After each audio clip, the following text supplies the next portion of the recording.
Stoicism can actually make your life easier.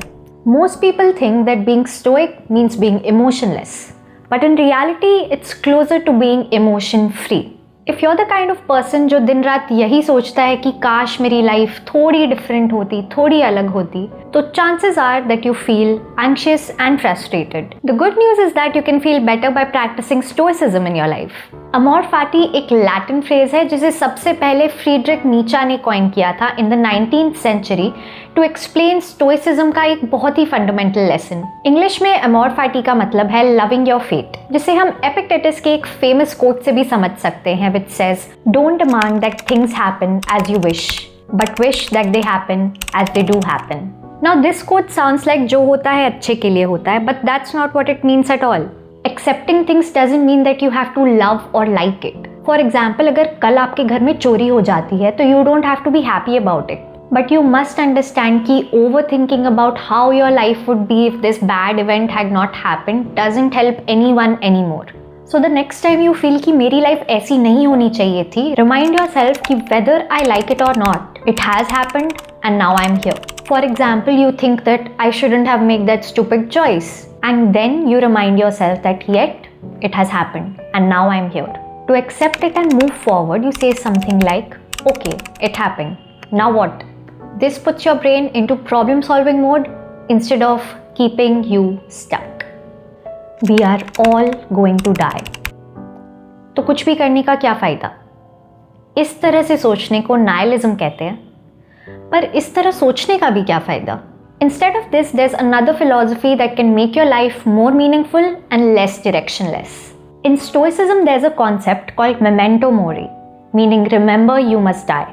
The fact that you are going to die can either become a source of great stress and demotivation for you, or you can use your mortality as a filter to care only about the things that actually matter in life. Many of us are burdened by small things like लोग क्या सोचेंगे, लोग क्या कहेंगे, while forgetting that these things don't matter because you are going to die anyway and so are these people who are judging you. Now just because you are going to die इसका मतलब ये नहीं है कि आप किसी कोने में जाकर डर कर बैठ जाए.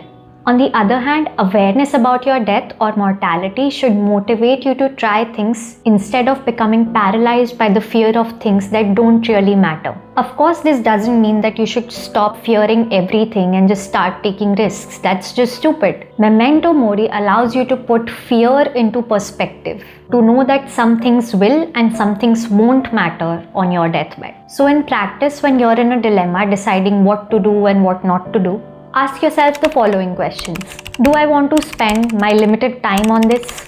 Will this matter to me when I'm on my deathbed? And if not now, then when?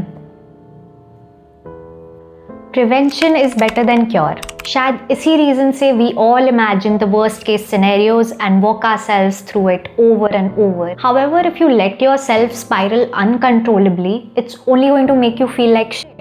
But overthinking can become like a superpower, or at least benign, if you do it like a stoic.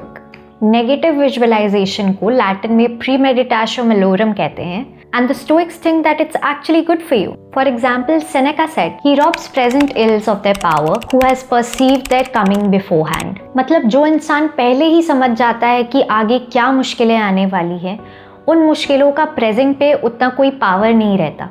When you overthink day in and day out, you're doing nothing but torturing your brain with stress hormones. Stoic negative visualization is intentional. You set aside just 10 minutes, find a safe space, and imagine or journal the things that are bothering you. Then pick one specific worry that is bothering you the most, maybe a health setback or job security. Next, plan or accept the future. Think about what you would do if it does happen. Not necessarily how you would solve the problem, but just how you would respond, how you would react, or how you would want to react. If it is something completely unsolvable, you accept the possibility of it happening and trusting your future self to handle it, because it will have more context, more awareness, and better skills to deal with that particular problem in the future. Finally, once the timer is up, you move on to a physical task that doesn't require much thought, something that you can do on autopilot. Overthinking can either make you feel completely helpless or actually prepare you for the future. So use this power carefully. Crying at the drop of a hat is not a sign of emotional weakness. Real weakness isn't falling apart completely and letting yourself feel terrible endlessly. अगर आप life के हर एक problem के सामने बिखर जाते हैं तो you just become another obstacle in your own way to move forward. Stoicism teaches you to absorb the impact from unfortunate events instead of becoming the impact yourself. Stoics see problems as opportunities to get better instead of seeing these problems as big tragedies that can bring your life to a stop. तो resilient बनने के लिए you must stop asking why me, ये मेरे साथ ही क्यों हुआ? But instead you must ask, is this problem really impossible to solve or is it just very, very hard? Regardless of the answer, the next question should be, is any aspect of the problem or the solution still in my control? If you still feel unsure, ask, what would a resilient version of myself do in this situation? And finally, take the smallest step in the direction that feels right. Also, रोना allowed है. You can feel your feelings, but with time, as you see yourself behaving more smartly in difficult situations, your brain learns more effective ways of dealing with emotions, which in turn shortens the amount of time that you usually spend crying or falling apart. We suffer more in imagination than in reality. This is a quote by Seneca, a stoic philosopher, जिसका मतलब है कि हम असलियत से ज़्यादा अपने negative thinking या अपनी सोच में दुख झेलते हैं. So the fear of discomfort is worse than the discomfort itself. When you procrastinate or avoid things, people or situations, you are basically avoiding discomfort. आप जितना इन चीज़ों को avoid करेंगे उतना ही ज़्यादा आपका comfort zone shrink होता चला जाएगा. And जितना छोटा comfort zone उतना ही difficult होगा life में grow करना. To widen this comfort zone, the Stoics suggest to practice voluntary discomfort. The goal is to build your willpower or a skill as per your capacity instead of trying to become tougher.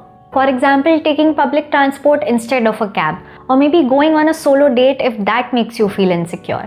And sometimes it's even as simple as watching long form content on the internet instead of scrolling, just to improve your attention span. So maybe every week you can select one area of your life that you want to better. Try to get a sense of what you're afraid of or what's stopping you from getting better. Select a few actions that you can take to build your capacity or build your skill.